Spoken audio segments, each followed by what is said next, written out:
العوامل اللي بتخليني اميز بين الاثنين. نعم. سن المريض. ايوه. المفاصل، نوعيه المفاصل المصابه، لان زي ما قلت لحضرتك اليوريك اسيد بيفضل المفاصل الصغيره بشكل عام. نعم. زي اليدين والقدمين، انما الحمى الروماتيزميه تميل للمفاصل الكبيره زي الركب او الحاجات دي كلها، او الكوعين او الحاجات دي. نعم. تمام. نرجع لموضوعنا تاني بالنسبه للكرونيك جاوت او المزمنه، اللي هو بقى المزمنه. نروح للمزمنه، الحاله المزمنه. تكرار ترسب بلورات او كريستالات حمض البوليك في المفاصل، ده بيأثر على حاجتين. اولا بيأثر على الغضروف اللي موجود في المفصل زي مفصل الركبه او مفصل الصوابع، بيحصل تآكل في الغضروف، والتآكل ده على المدى البعيد يسبب الخشونه اللي احنا كلنا بنعاني منها او بنتكلم عليها. بنتكلم عليها تمام. بالظبط. تمام. نعم. وفي حاجه، والناحيه الثانيه ان هو بيأثر على حاجه اسمها الغشاء السينوفي بتاع المفصل، بيسبب التهاب في الغشاء السينوفي بتاع المفصل. تكرار التهاب الغشاء السينوفي ده بيؤدي الى تورم مزمن في المفصل. دكتور أسامة عبد الظاهر، استشاري جراحة العظام، هل كل احمرار في المفاصل او الام في المفاصل يعزى الى وجود اليوريك اسيد ام الى اشياء اخرى؟ لا طبعا، يعني احنا زي ما قلت لسعادتك وان في حاجه اسمها ديفرنشال دايجنوزس. انا ببص اولا لازم اسمع الكلام من المريض. نعم. الشكوى دي بقى لها قد ايه؟ الشكوى دي اتكررت عنده قد ايه؟ الشكوى دي تزامنت مع ايه؟ عادات علشان استبيان التشخيص. بالظبط يا فندم. العادات الغذائيه للمريض، الديل اكتيفيتي او النشاط اليومي للمريض. تمام. كل ده لازم بارامترز او عوامل كتيره جدا من خلالها بقول انا رايح فين. بالظبط يا فندم. بالظبط. تمام. بس هم دول بالنسبه لنا الاكيوت او الكرونيك، هم دول المشاكل بشكل عام.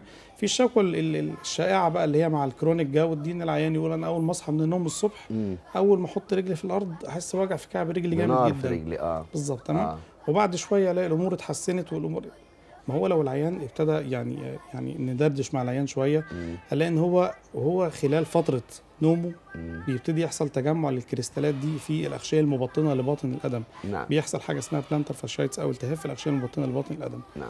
مع بدايه حركته بره السرير وخلاص وابتدى يتحرك، ابتدى الدوران الدموي يغسل ويحرك الكلام ده او توزيعه كده. بالظبط. فهو خلاص يقول لك انا بتعب شويه بعد كده وبعد كده خلاص بقى فهي المركب كلنا من واحد يقوم من النوم، كلنا بنقوم من النوم بقى وقال لك هتفك دلوقتي هتفك مش هكدب عليك بصراحه ده بيحصل يعني والله. يعني دي انا قاعد على الكمبيوتر بشتغل واجي قايم والله العظيم 3 ما بقدر اتعدل كده. وزوجتي اقول لهم هتفك فكك، وانا عارف ان في حاجه بس هتفك وتفك خلينا نتكلم يعني احنا مش منفصلين عن الناس، ما حدش بقى والله العظيم 3 احنا بنقوله بننصح، لكن والله ما منفصلين عنكم.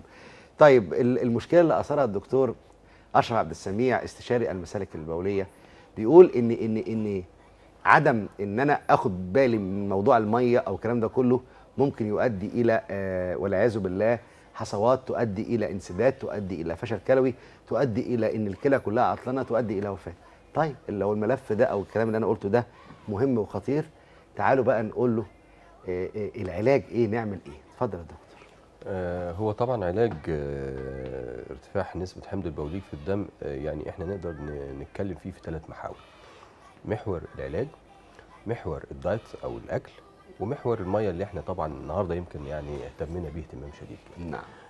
محور العلاج انه في علاجات طبعا لازم ناخدها، علاجات معينه بتساعد على التخلص من حمض البوليك، او بمعنى اخر بتدخل في اماكن تصنيع حمض البوليك وتعمل بلوك للدايره او للانزيم اللي بينتهي ان هو في الاخر يطلع حاجه اسمها يوريك اسيد. الادويه دي طبعا متعارف عليها، معظم عيانين نقرس حافظينها صم تقريبا وحافظين جرعاتها وحافظين كل حاجه، بس بنحب نقول ان انا صادفت بعض المرضى بياخدوا هذه الادويه فوريفر، يعني بياخدوها العمر كله، وده شيء مش كويس.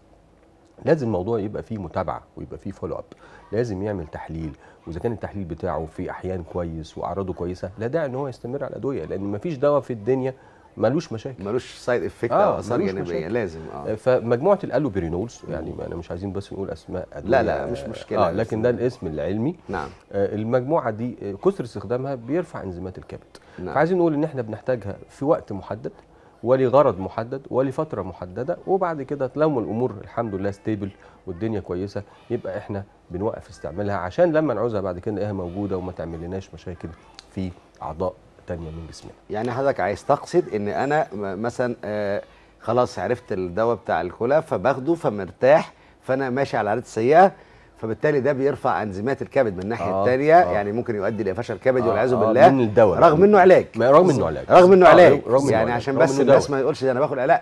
الموضوع ان انا اخد العلاج علشان خاطر فعلا زي ما اقول يحصل حاله استابيليتي زي ما قال الدكتور، استقرار وكده، فابتعد بقى عن الملف ده وارجع ازود بشرب الميه وابعد عن الحاجات اللي ممكن. هل فقط قله الميه تؤدي الى مثل هذه المسائل، ولا هناك العادات المصريه والعربيه في المأكولات اللي هي الحاجات الحريفه والمخللات؟ طبعا وانت عارف الاكل ما بيحلاش الا بالحاجات دي يا دكتور. والشطه الشعب المصري بيحبه طبعا، والكشري الاكله الشعبيه دي تقريبا احنا 80 مليون بياكلها، 79 مليون وفي مليون مستنيها كده يعني مش حد بياكلهاش يعني.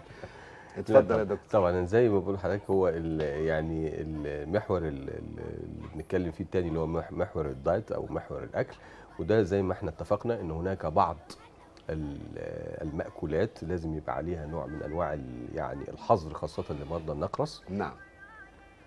قلناها وبنحب نقولها تاني، اللحوم الحمراء، اللحوم الداكنه، كل ما اللحمه يزيد اللون انها تكون داكنه او غامقه كل ما يزيد حمض البوليك فيها. عشان كده يفضل لما نيجي نشتري اللحمه، طبعا بنتكلم عن اللحمه، نجيب اللحمه اللي لونها وردي. نجيب اللحمه البتلو بس البتلو دي بس بيقولوا يعني ان بيقولوا بتوع التغذيه بيقولوا يعني عامله زي الفول النابت. الفول النابت كويس برضه يعني مفيد. انما نبعد عن اللحمه الحمراء الداكنه. اللحمه الغامقه كل ما خاصه مرضى النقرس، نعم. خاصه مرضى النقرس. نعم. البقوليات زي ما اتفقنا واشهرها الفول والعدس، المكسرات من جميع الانواع، البيض، يمكن في فاكهه كمان فيها شويه حمض بوليك، يمكن الناس ما تعرفش ان الموز فيه حمض بوليك. الموز فاكهه الموز، الناس اللي بيحبوا يعني هو الموز كده سعره هيقل خالص. المشروبات الداكنه عليها كلام كبير قوي عندنا في المسالك البوليه، الكولا والحاجات المشروبات الغازيه الداكنه دايما اللي هي لونها غامق. كل ما هو لونه غامق اشرب ابيض، حاجات بيضاء، ابعد عن الحاجات الغامقه. الحاجات دي كلها، الشاي الشاي، القهوه، الحاجات دي كلها. دكتور الناس كده هيقول لك امال ناكل ايه ونشرب ايه؟ لا في حاجات كتير قوي، زي خضار وفاكهه ما اتكلمناش الشاي والقهوه دي متلازمه، بنقول الاكثار ملهاش حل يعني. الاكثار انا عندي مرضى بيشربوا، كانوا بيقول لي بال10 و15 شاي، طبيعه شغله كده ان هو مع تاجر. طيب خلينا نتكلم عملي، مسموح مثلا كام كوبايه شاي في اليوم؟ يعني ما يزيدش عن 3 مرات في اليوم، وما يكونش داكن برضه، ما يكونش غامق قوي او ما يكونش تقيل. يعني بلاش الشاي الصعيدي ما يضرش يعني. طيب استاذ عبد المجيد بيقول لي عصير القصب والشعير. جميل، حلوين، جميل. الحاجات دي كويسه، من مدرات البول، عايزين حاجه تكنس. في بعض المياه الغازيه برضه ممكن تكون من غير ما نذكر اسماء، ممكن تضر الحاجات اللي لونها ابيض، الحاجات المركبات الشعير كلها اللي موجوده بره، دي كلها حاجات حلف البر.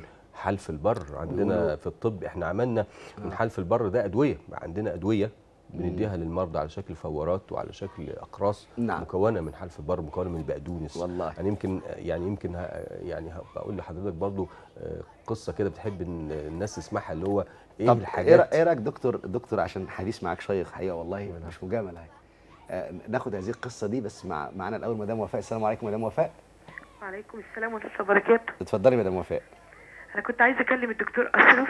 اتفضلي يا فندم. كنت عايزه اساله عن الكلى، عندي فيها في الكليه الشمال فيها حصاوي واليمين فيها حصاوي. نعم. حضرتك سامعني؟ طبعا سامعينك. الو سامعين حضرتك مدام وفاء. ايوه. فطبعا انا ما باخدش علاج لان عندي سكر وضغط. فبيقولوا لي شرب الميه بس فقط لا غير. فبقوم من النوم كل يوم جنبي وجعني، وبعد ما اتحرك في الشقه جنبي بيخف ويعني الالم بيروح شويه، وما اجي انام يرجع لي الالم تاني. حضرتك عملتي اشعه على المسالك البوليه؟ عملتي اشعه عاديه على المسالك البوليه؟ نعم. حضرتك عملتي اشعات على المسالك البوليه؟ عملتي اشعات؟ لا. طيب انا عملت اشعه قبل كده، قالوا لي ان الكليتين وقفوا في كايرو سكان، وقالوا ان الكليتين وقفوا، وقالوا لي ده لازم تاخدي انسولين عشان الكليتين يشتغلوا تاني. لا يعني انا عايز حضرتك نعمل اشعه عاديه على المسالك البوليه. ليه؟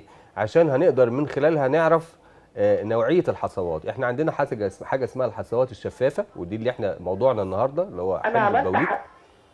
ايوه اتفضلي. انا عملت فعلا اشاعه. ايوه. بس قالوا عشان يعرفوا نوعيه الحصاوي. فطبعا قالوا لي حصوه ما فيها طالما ما بتتحركش ومش عامله مشاكل ما نفتحش على نفسنا فتحه. ده كلام صحيح، بس هي الفكره دي لو حصوات شفافه احنا ممكن نذيبها، يعني الحصوات الشفافه او الزجاجيه اللي هي مكونه من حمض البوليك كعامل اساسي دي ممكن ندوبها بطريقه سهله جدا بفورات من نوع خاص. هي دي حصوات حمضيه، فلما بنعمل البول قلوي هي بتجد نفسها في انفايرمنت او في بيئه ما تنفعش انها تكبر فبتدوب. فهو يعني بنطلب من حضرتك حاجتين مهمين جدا، موجات صوتيه عشان نعرف حجم الحصوات بالظبط، واشعه عاديه على المسالك عشان نعرف هي حصوات مرئيه ولا شفافه. لو شفافه دي ندوب ان شاء الله، تدوب بالادويه ان شاء الله على مدار شهرين ثلاثه. انا شخصيا دوبت حصوه حجمها 5 سم في مدار 3 شهور وملهاش اي اثر خالص. فيعني دول بس عايزين من حضرتك الطلبين دول، ونشوف برضو حمض البوليك الدم اخباره ايه. لو عملت لنا تشرفتي بانك تعمل لنا تحليل. عندي بيطلع عالي جدا. بيطلع قد ايه؟ والدهون الثلاثيه بتطلع عاليه جدا. حمض البوليك عالي؟ بيطلع عالي. اليوريك اسيد قد ايه مدام وفاء؟ بيطلع قد ايه اليوريك اسيد؟ بيطلع 13. يبقى الحصوات دي غالبا هتبقى دي حصوات حمض بوليك.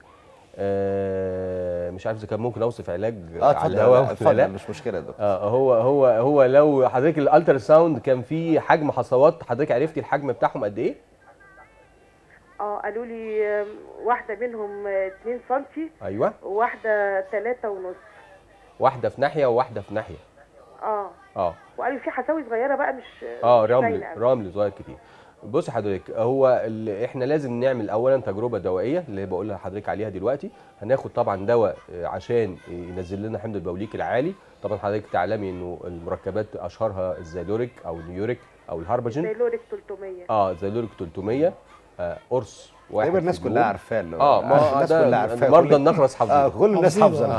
او الهارباجين يمكن حاجه اخف منه على الكبد شويه. المهم ده قرص واحد في اليوم 300 مللي جرام، هناخده لمده 6 اسابيع، ونعيد حمض البوليك تاني طبعا نشوف اخباره ايه، وبعد كده ننزل الجرعه ل 100 مللي جرام لمده 3 شهور. بالنسبه للحصوات في فوار من نوع خاص بيدوب الحصوات دي اسمه يورالايت. ده بناخده مكيال 3 مرات في اليوم على نص كوبايه ميه، وبالليل بنخلي بدل ما بنحط مكيال بنحط مكيالين، لان معظم اذابه الحصوات بالليل بتبقى افضل من النهار. لو مشيتي على الكورس ده اليورالايت دي علبه بتخلص على 3 اسابيع، حضرتك هتكرريها في حدود 3 مرات، وهنعمل بعد كده موجات صوتيه لمتابعه حجم الحصوات. انا اثق ان شاء الله ان حجم الحصوات ده هيقل، واول ما هيقل هنعرف ان احنا ماشيين في التراك الصح. هنكمل على الكورس ده لغايه لما نتخلص من الحصوات دي تماما ان شاء الله بدون جراحه باذن الله. طيب ماشي يا دكتور، يعني نرجو نكون يعني احنا كده سمحنا للدكتور ان هو يديكي روجيتا بالكامل، يعني عشان احنا بس في العيد خلي بالك، يعني فالعيد دي مسموح، لكن احنا ما بنسمحش كنا والله بهذا الكلام.